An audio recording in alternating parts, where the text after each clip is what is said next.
Dear students, ഇന്ന് നമ്മൾ പഠിക്കാൻ പോകുന്നത് reconstitution of A partnership firm. Reconstitution എന്ന് പറഞ്ഞു കഴിഞ്ഞാൽ പുനഃസംഘടന എന്നർത്ഥം. ഈ ഹെഡിങ്ങിൻ്റെ അർത്ഥം പാർട്ട്ണർഷിപ്പ് ഫേമിൻ്റെ പുനഃസംഘടന എന്ന. ഒരു പാർട്ട്ണർഷിപ്പ് ഫേം എന്ന് പറഞ്ഞു കഴിഞ്ഞാൽ രണ്ടോ അതിലധികമോ ആൾക്കാർ അതിൻ്റെ നിയമപരമായ പരിധിക്കുള്ളിൽ ആൾക്കാരെ വെച്ചുകൊണ്ട് ക്യാപിറ്റൽ പൂൾ ചെയ്ത് ലോഫുള്ളായിട്ട് ഒരു ബിസിനസ് നടത്തുന്നതാണ് പാർട്ട്ണർഷിപ്പ് ഫേം. ആ പാർട്ട്ണർഷിപ്പ് ഫേമിൻ്റെ കോൺസ്റ്റിറ്റ്യൂഷൻ എന്ന് പറയുന്നത് it is the partnership deed. Partnership deed പ്രകാരമാണ് ഒരു പാർട്ട്ണർഷിപ്പ് ഫേം ഫോം ചെയ്യുന്നതും അതുപോലെ തന്നെ പാർട്ട്ണർഷിപ്പ് ഫേം ഫങ്ഷൻ ചെയ്യുന്നതും. അപ്പോൾ റീകോൺസ്റ്റിറ്റ്യൂഷൻ എന്ന് പറയുമ്പോൾ പുനഃസംഘടന എന്ന് പറയണമെന്നുണ്ടെങ്കിൽ അവിടെ എവിടെ ചേഞ്ചസ് വരണം? പാർട്ട്ണർഷിപ്പ് ഡീഡിൽ ചേഞ്ചസ് വരണം. പാർട്ട്ണർഷിപ്പ് ഡീഡിൽ ചേഞ്ചസ് വന്നാൽ മാത്രമേ നമുക്ക് പുനഃസംഘടന വരികയുള്ളൂ. ഇവിടെ പാർട്ട്ണർഷിപ്പ് ഡീഡ് പുനഃസംഘടിപ്പിക്കുക എന്ന് പറഞ്ഞാൽ പാർട്ട്നേഴ്സ് തമ്മിലുള്ള റിലേഷൻസിൽ മാറ്റം വരിക എന്നർത്ഥം. പാർട്ട്നേഴ്സ് തമ്മിലുള്ള റിലേഷൻസിൻ്റെ മാറ്റത്തിന് പല കാരണങ്ങളുണ്ടാവും. പല കാരണങ്ങളാൽ ഒരു പാർട്ട്ണർഷിപ്പ് ഫേമിൽ നിലവിലുള്ള പാർട്ട്ണർമാർ തമ്മിലുള്ള ബന്ധത്തിൽ വ്യത്യാസം സംഭവിക്കും. അങ്ങനെ വ്യത്യാസം സംഭവിക്കുന്ന അവസ്ഥയാണ് റീകോൺസ്റ്റിറ്റ്യൂഷൻ ഓഫ് പാർട്ട്ണർഷിപ്പ് ഫേം എന്ന് പറയുന്നത്. റീകോൺസ്റ്റിറ്റ്യൂട്ട് ചെയ്താലും അവിടെ ചേഞ്ചസ് വരുന്നത് പാർട്ട്ണർഷിപ്പ് ഫേമിന് ചേഞ്ചസ് വരുന്നില്ല എന്ന് പറഞ്ഞാൽ അതിൻ്റെ അർത്ഥം പാർട്ട്ണർഷിപ്പ് ഫേമിൻ്റെ ഫങ്ഷന് ചേഞ്ചസ് വരുന്നില്ല. അതേസമയം പാർട്ട്ണർഷിപ്പ് ഫേമിൻ്റെ കോൺസ്റ്റിറ്റ്യൂഷനിൽ അല്ലെങ്കിൽ പാർട്ട്ണർഷിപ്പ് ഫേമിൻ്റെ പാർട്ട്ണർഷിപ്പ് ഡീഡിലായിരിക്കും ചേഞ്ചസ് വരിക. Business continuous as it is. Business അതുപോലെ തന്നെ തുടരും. പക്ഷേ കോൺസ്റ്റിറ്റ്യൂഷനിൽ പാർട്ട്ണർഷിപ്പ് ഡീഡിൽ ആണ് ചേഞ്ചസ് വരുന്നത്. അപ്പോൾ ഇവിടെ എന്തൊക്കെ കാരണങ്ങളാലാണ് പാർട്ട്ണർഷിപ്പ് ഫേമിന് ചേഞ്ചസ് വരിക, പാർട്ട്ണർഷിപ്പ് റീകോൺസ്റ്റിറ്റ്യൂട്ട് ചെയ്യാൻ പറ്റുക, അല്ലെങ്കിൽ എപ്പോഴൊക്കെയാണ് റീകോൺസ്റ്റിറ്റ്യൂഷൻ വരുന്നത്? എക്സിസ്റ്റിംഗ് പാർട്ട്നേഴ്സിൻ്റെ പ്രോഫിറ്റ് ഷെയറിംഗ് റേഷ്യോയിൽ എന്തെങ്കിലും വ്യത്യാസം വരുത്തുകയാണെങ്കിൽ, എക്സിസ്റ്റിംഗ് പാർട്ട്നേഴ്സിൻ്റെ പ്രോഫിറ്റ് ഷെയറിംഗ് റേഷ്യോയിൽ വരുന്ന വ്യത്യാസവും ആ പാർട്ട്ണർഷിപ്പ് ഫേമിനെ സംബന്ധിച്ചിടത്തോളം ഒരു റീകോൺസ്റ്റിറ്റ്യൂഷൻ ഓഫ് പാർട്ട്ണർഷിപ്പാണ്. എന്ന് പറഞ്ഞു കഴിഞ്ഞാൽ അവിടെ പാർട്ട്ണർഷിപ്പ് ഫേമിൻ്റെ ഡീഡിൽ ഈ പ്രോഫിറ്റ് ഷെയറിംഗ് റേഷ്യോയുടെ വ്യത്യാസം അവിടെ എഴുതിയിരിക്കണം. അപ്പോൾ പ്രോഫിറ്റ് ഷെയറിംഗ് റേഷ്യോയിൽ എന്തെങ്കിലും മാറ്റം വരണമെന്നുണ്ടെങ്കിൽ പാർട്ട്ണർഷിപ്പ് ഡീഡിൽ വ്യത്യാസം വരുത്തിയാൽ മാത്രമേ പ്രോഫിറ്റ് ഷെയറിംഗ് റേഷ്യോയുടെ ചേഞ്ചസിന് ഒരു നിയമപരമായ സാധുത കിട്ടുകയുള്ളൂ, വാലിഡിറ്റി കിട്ടുകയുള്ളൂ. രണ്ടാമത്തെ കേസ്, ഒരു വ്യക്തിയെ ആ ഒരു പാർട്ട്ണർഷിപ്പ് ഫേമിൽ അഡ്മിറ്റ് ചെയ്യുന്ന സമയത്ത്, admission of a person as a partner into a partnership firm. പിന്നെ റിട്ടയർമെൻറ്റ് ഓഫ് എ പാർട്ട്ണർ. ഒരു പാർട്ട്ണർഷിപ്പ് ഫേമിൽ നിന്നും ഒരു പാർട്ട്ണറെ റിട്ടയർ ചെയ്യുകയാണെങ്കിൽ, ഒരു പാർട്ട്ണർഷിപ്പ് ഫേമിൻ്റെ പാർട്ട്ണർ മരിക്കുകയാണെങ്കിൽ, on the death of a partner, അപ്പോൾ പ്രോഫിറ്റ് ഷെയറിംഗ് റേഷ്യോയിൽ വരുന്ന വ്യതിയാനം ഒരു വ്യക്തിയെ പാർട്ട്ണറായിട്ട് അഡ്മിറ്റ് ചെയ്യുമ്പോൾ, ഒരു പാർട്ട്ണർ റിട്ടയർ ചെയ്യുമ്പോൾ, ഒരു പാർട്ട്ണർ മരിക്കുമ്പോൾ, amalgamation of partnership firms. Partnership ഫേമുകൾ തമ്മിലുള്ള അമാൽഗമേഷൻ, കൂടിച്ചേരൽ, യോജിക്കൽ, ഇത്രയും സിറ്റുവേഷനിൽ ആണ് റീകോൺസ്റ്റിറ്റ്യൂഷൻ ഓഫ് പാർട്ട്ണർഷിപ്പ് ഫേം വരുന്നത്. റീകോൺസ്റ്റിറ്റ്യൂട്ട് ചെയ്യണമെന്നുണ്ടെങ്കിൽ there should be a change in the relationship among partners. That change of relationship among partners should be mentioned in the partnership deed. അതുകൊണ്ട് അവിടെ പാർട്ട്ണർഷിപ്പ് ഡീഡിലും ചേഞ്ചസ് വരും. എന്ന് വെച്ചാൽ ആ പാർട്ട്ണർഷിപ്പ് ഫേമിൻ്റെ കോൺസ്റ്റിറ്റ്യൂഷനാണ് പാർട്ട്ണർഷിപ്പ് ഡീഡ്. ആ partnership ഡീഡിൽ changes വരിക എന്ന് പറഞ്ഞു കഴിഞ്ഞാൽ പാർട്ട്ണർഷിപ്പ് ഫേമിൽ ഒരു റീകോൺസ്റ്റിറ്റ്യൂഷൻ വന്നു, പുനഃസംഘടന വന്നു എന്നർത്ഥം.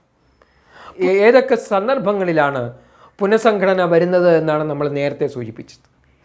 ഇനി നമുക്ക് ഈ പുനഃസംഘടനയുടെ ഓരോ കാര്യങ്ങളായിട്ട് നമുക്ക് പഠിക്കാനുണ്ട്. അതിൽ ആദ്യത്തെ കേസ് എന്ന് പറയുന്നതാണ് change in the profit sharing ratio അപ്പോൾ പാർട്ട്ണർഷിപ്പ് ഫേമിൽ വരുന്ന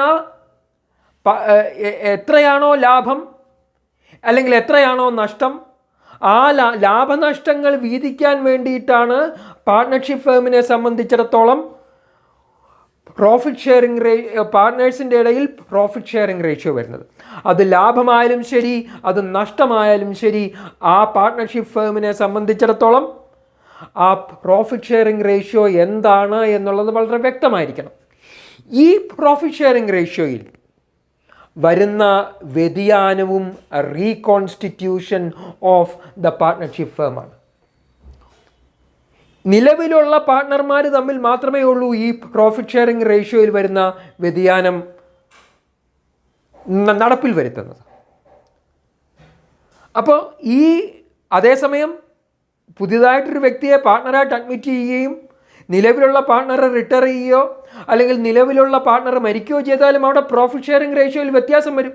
പക്ഷെ അവിടെ എന്താണ് സംഭവിക്കുന്നത്? ഒരു പാർട്ട്ണർ പുതിയതായിട്ട് വരികയോ അല്ലെങ്കിൽ നിലവിലുള്ള പാർട്ട്ണർ ആ പാർട്ട്ണർഷിപ്പ് ഫേമിൽ നിന്നും ഇല്ലാതാകുകയോ ചെയ്യുകയാണ്. പക്ഷേ ഇവിടെ പുതിയതായിട്ട് ആരും വരുന്നുമില്ല, അതുപോലെ തന്നെ നിലവിലുള്ള പാർട്ട്ണർമാരിൽ നിന്നും ആരും ഇല്ലാതാകുന്നുമില്ല, ആരും റിട്ടയർ ചെയ്യുന്നുമില്ല, ആരും മരിക്കുന്നതുമില്ല.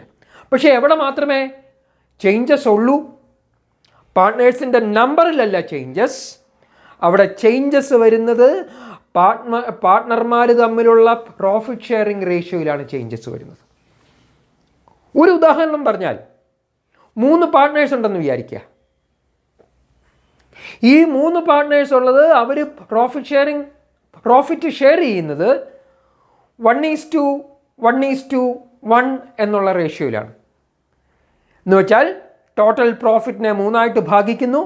അതിൽ ഒരു ഭാഗം ഒരാൾക്ക്, എ എന്ന് പറയുന്ന പാർട്ട്ണർ ഉദാഹരണം പറയുകയാണെങ്കിൽ, മറ്റൊരു ഭാഗം ബി എന്ന് പറയുന്ന പാർട്ട്ണർക്ക്, മറ്റൊരു ഭാഗം സി എന്ന് പറയുന്ന പാർട്ട്ണർക്ക്. പക്ഷേ ഇവിടെ എന്താണ് നമുക്ക് ആദ്യത്തെ കേസ് എന്താണ്? Reconstitution of partnership due to change in the profit sharing ratio. ഇവിടെ എന്ത് സംഭവിക്കുന്നു? നമ്മൾ പ്രോഫിറ്റ് ഷെയറിംഗ് റേഷ്യോയിൽ വ്യത്യാസം വരുത്തുന്നു.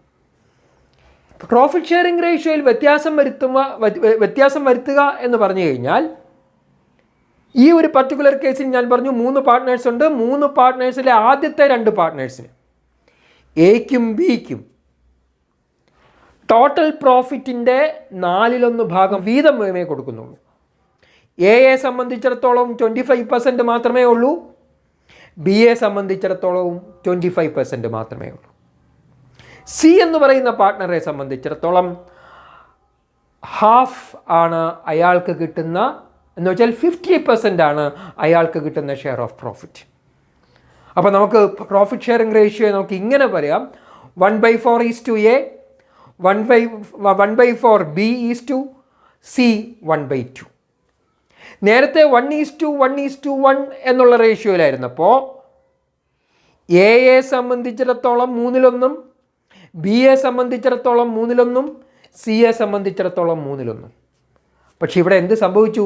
റീകോൺസ്റ്റിറ്റ്യൂഷൻ പാർട്ട്ണർഷിപ്പ് ഫേമിൻ്റെ പാർട്ട്നേഴ്സ് തമ്മിലുള്ള പ്രോഫിറ്റ് ഷെയറിംഗ് റേഷ്യോയിൽ വരുന്ന വ്യത്യാസം വന്നപ്പോൾ എക്ക് 4/1 കിട്ടി. 4/1 കിട്ടിയുള്ളൂ എന്ന് വെച്ചാൽ 25% കിട്ടിയുള്ളൂ എന്നർത്ഥം. ബിക്കും 4/1 കിട്ടുന്നുള്ളൂ. 33% എത്രയായിട്ട് മാറി? 4/1 മാറി. അതുപോലെ തന്നെ സിയെ സംബന്ധിച്ചിടത്തോളം 33% 50% മാറി. എയെ സംബന്ധിച്ചിടത്തോളവും ബിയെ സംബന്ധിച്ചിടത്തോളവും അവരുടെ പ്രോഫിറ്റ് ഷെയറിംഗ് റേഷ്യോയിൽ പഴയ പ്രോഫിറ്റ് ഷെയറിംഗ് റേഷ്യോയും പുതിയ പ്രോഫിറ്റ് ഷെയറിംഗ് റേഷ്യോയും തമ്മിൽ നമ്മൾ കമ്പയർ ചെയ്യുമ്പോൾ അവരെ സംബന്ധിച്ചിടത്തോളം നഷ്ടമാണ് സംഭവിച്ചത്. അതേസമയം സിയെ സംബന്ധിച്ചിടത്തോളം 33.33% പ്രോഫിറ്റ് ഷെയർ ചെയ്ത സമയത്ത് റീകോൺസ്റ്റിറ്റ്യൂട്ട് ചെയ്തപ്പോൾ ആ സി എന്ന് പറയുന്ന പാർട്ട്ണറിന് 50% പ്രോഫിറ്റ് കിട്ടി. എന്ന് പറഞ്ഞു കഴിഞ്ഞാൽ 33% നിന്നും 50% മാറി 17% നേട്ടം സിയെ സംബന്ധിച്ചിടത്തോളം ഉണ്ടായി. എയെ സംബന്ധിച്ചിടത്തോളവും ബിയെ സംബന്ധിച്ചിടത്തോളവും പ്രോഫിറ്റ് ഷെയറിംഗ് റേഷ്യോയിൽ വന്ന ചേഞ്ചസ് നഷ്ടത്തിലാണ് കലാശിച്ചത്. അതേസമയം സി എ സംബന്ധിച്ചിടത്തോളം ആ change in the profit sharing ratio എന്ന് പറയുന്നത് അയാൾക്ക് ഒരു ഗെയിനായിട്ട് സംഭവിച്ചു. എന്ന് പറഞ്ഞാൽ അതിൻ്റെ അർത്ഥം എത്രയാണോ അയാൾക്ക് നേട്ടമുണ്ടായത്, ആ നേട്ടമുണ്ടായ തുക അയാൾ എയ്ക്കും നേട്ടം എത്രയ്ക്കാണ് ഉണ്ടായത് അത്രയും എമൗണ്ട് അയാൾ എയ്ക്കും ബിക്കും സാക്രിഫൈസ് ചെയ്യണം. എത്രയാണ് എയും ബിയും സാക്രിഫൈസ് ചെയ്തത്, ആ സാക്രിഫൈസിങ് റേഷ്യോ നമ്മൾ കണ്ടുപിടിച്ചതിന് ശേഷം, സാക്രിഫൈസിങ് റേഷ്യോ എന്ന് പറഞ്ഞു കഴിഞ്ഞാൽ അതിൻ്റെ അർത്ഥം എത്ര റേഷ്യോ ആണ് സാക്രിഫൈസ് ചെയ്ത് കഴിഞ്ഞാൽ ഓൾഡ് പ്രോഫിറ്റ് ഷെയറിംഗ് റേഷ്യോയെക്കാട്ടിലും കുറവായിരിക്കും ന്യൂ പ്രോഫിറ്റ് ഷെയറിംഗ് റേഷ്യോ. പഴയതിനേക്കാട്ടിലും കുറവാണെങ്കിലാണ് സാക്രിഫൈസ് ചെയ്യുക. പഴയ പ്രോഫിറ്റ് ഷെയറിംഗ് റേഷ്യോയെക്കാട്ടിലും കുറവാണ് പുതിയ പ്രോഫിറ്റ് ഷെയറിംഗ് റേഷ്യോ എങ്കിൽ അപ്പോഴാണ് അവിടെ സാക്രിഫൈസിങ് വരിക. അപ്പോൾ old profit sharing ratio minus new profit sharing ratio എന്നുള്ള കേസിൽ അവിടെ സാക്രിഫൈസിങ് റേഷ്യോ നമ്മൾ കണ്ടുപിടിക്കുന്നു. സാക്രിഫൈസിങ് റേഷ്യോ കണ്ടുപിടിച്ചതിന് ശേഷം ആ സാക്രിഫൈസിങ് റേഷ്യോയിൽ എത്രയാണോ സാക്രിഫൈസ് ചെയ്തത്, ആ ഓൾഡ് പാർട്ട്നേഴ്സ് എത്രയാണോ റീകോൺസ്റ്റിറ്റ്യൂട്ട് ചെയ്തപ്പോൾ ആർക്കൊക്കെയാണ് നഷ്ടം സംഭവിച്ചത്, അവർക്ക് അവരുടെ സാക്രിഫൈസിങ് റേഷ്യോയിൽ ഗെയിൻ ചെയ്തിരിക്കുന്ന പാർട്ട്ണർ നഷ്ടം സംഭവിച്ച പാർട്ട്നേഴ്സിൻ്റെ ക്യാപിറ്റൽ അക്കൗണ്ട്സിലേക്ക് നമ്മൾ ട്രാൻസ്ഫർ ചെയ്യണം. എന്ന് പറഞ്ഞു കഴിഞ്ഞാൽ ഇവിടെ എയെ സംബന്ധിച്ചിടത്തോളവും ബിയെ സംബന്ധിച്ചിടത്തോളവും അവരുടെ പ്രോഫിറ്റ് ഷെയറിംഗ് റേഷ്യോയിൽ ന്യൂ പ്രോഫിറ്റ് ഷെയറിംഗ് റേഷ്യോ പഴയ പ്രോഫിറ്റ് ഷെയറിംഗ് റേഷ്യോയെക്കാട്ടിലും കുറവായതുകൊണ്ട് എയും ബിയും സാക്രിഫൈസ് ചെയ്തു in favour of C's capital account debtor to A's capital account to B's capital account. ഇതാണ് അതിൻ്റെ ജേണൽ എൻട്രി. അപ്പോൾ സാക്രിഫൈസിങ് റേഷ്യോ കണ്ടുപിടിക്കുക. സാക്രിഫൈസിങ് റേഷ്യോ കണ്ടുപിടിച്ചതിന് ശേഷം ഏതൊക്കെ പാർട്ട്നേഴ്സാണ് അവരുടെ പ്രോഫിറ്റ് ഷെയറിംഗ് റേഷ്യോ സാക്രിഫൈസ് ചെയ്തത്, അവരുടെ ക്യാപിറ്റൽ അക്കൗണ്ട്സിലേക്ക് ഗെയിൻ ചെയ്ത സാക്രിഫൈസ്ഡ് പാർട്ട്നേഴ്സിൻ്റെ ക്യാപിറ്റൽ അക്കൗണ്ട്സിലേക്ക് ക്രെഡിറ്റ് വരണം by debiting the partner who gain by the change in the profit sharing ratio. Case gaining partners capital account debtor to sacrificing partners capital account. അപ്പോൾ ഇതിനുള്ള amount എവിടെ നിന്ന് കണ്ടുപിടിക്കും? ആ ഫേമിൻ്റെ ഗുഡ് വില്ലിൻ്റെ ബേസിസിലായിരിക്കണം. എന്ന് പറഞ്ഞു കഴിഞ്ഞാൽ ആ ഫേമിന് അതുവരെയുള്ള ഗുഡ് വില്ല് എത്രയുണ്ട് എന്ന് നമ്മൾ കണക്കാക്കി ടോട്ടൽ ഗുഡ് വില്ലിനെ സി എന്ന് പറയുന്ന പാർട്ട്ണറിൻ്റെ ഗെയിനിങ് റേഷ്യോയിൽ, ഏത് പാർട്ട്ണറാണോ ഗെയിൻ സംഭവിക്കുന്നത് സി എന്ന് പറയുന്ന പാർട്ട്ണറിൻ്റെ ഗെയിനിങ് റേഷ്യോയിൽ ടോട്ടൽ ഗുഡ് വില്ലിൽ നിന്നും ഗെയിനിങ് റേഷ്യോ വെച്ച് അയാളുടെ ഷെയർ ഓഫ് ഗുഡ് വില്ല് കണ്ടുപിടിക്കുന്നു. അങ്ങനെ കണ്ടുപിടിച്ച ഗുഡ് വിൽ ആ സാക്രിഫൈസ് ചെയ്ത പാർട്ട്നേഴ്സിൻ്റെ ക്യാപിറ്റൽ അക്കൗണ്ട്സിലേക്ക് സാക്രിഫൈസിങ് റേഷ്യോയിൽ സാക്രിഫൈസ് ചെയ്ത പാർട്ട്നേഴ്സിൻ്റെ ക്യാപിറ്റൽ അക്കൗണ്ട്സിൽ സാക്രിഫൈസിങ് റേഷ്യോയിൽ ഗെയിൻ ചെയ്ത പാർട്ട്ണറിൻ്റെ share of goodwill credit ചെയ്യുന്നു. എന്ന് പറഞ്ഞാൽ journal entry gaining partners capital account debtor to losing partners or sacrificing partners capital account. ഏത് റേഷ്യോയിലാണ്? സാക്രിഫൈസിങ് റേഷ്യോയിൽ. ആ എമൗണ്ട് കണ്ടുപിടിക്കുന്നത് ഗെയിനിങ് റേഷ്യോയിലാണ്. എത്രയാണ് ഗെയിൻ ചെയ്യുക എന്ന് പറഞ്ഞു കഴിഞ്ഞാൽ ന്യൂ റേഷ്യോ കൂടുതലായിരിക്കും, ഓൾഡ് റേഷ്യോ കുറവായിരിക്കും. അതുപോലെ തന്നെ സാക്രിഫൈസിങ് റേഷ്യോ കണ്ടുപിടിക്കണമെന്നുണ്ടെങ്കിൽ ഓൾഡ് പ്രോഫിറ്റ് ഷെയറിംഗ് റേഷ്യോയെക്കാട്ടിലും കുറവായിരിക്കും ന്യൂ പ്രോഫിറ്റ് ഷെയറിംഗ് റേഷ്യോ. ഇതാണ് ഇതിൻ്റെ തിയററ്റിക്കൽ പാർട്ട്. അടുത്ത ക്ലാസ്സിൽ നമ്മളിതിൻ്റെ പ്രോബ്ലം ചെയ്യും. അപ്പോൾ നിങ്ങൾക്ക് ഈ പറഞ്ഞതുമായിട്ട് ബന്ധപ്പെട്ട എന്തെങ്കിലും സംശയം ഉണ്ടെങ്കിൽ എൻ്റെ വാട്സപ്പിലേക്ക് മെസ്സേജ് അയയ്ക്കുക. WhatsApp number 9446317337.